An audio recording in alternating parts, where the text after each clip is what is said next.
আজকের মেনু কচুর তরকারি, শুক্তো, মাছের ঝাল, সয়াবিন আলু ডিম দিয়ে তরকারি, আর এখানে হচ্ছে পায়েস হচ্ছে। আজকে দুপুরের মেনু আর রান্না হচ্ছে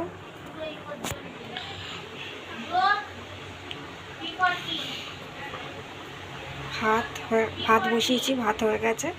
এবার এখানে শুক্তো রান্না হচ্ছে, হয়ে গেছে, এবার নামাবো।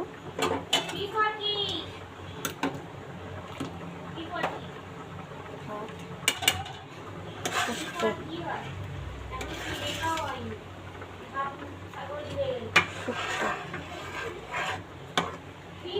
আর হবে পায়েস।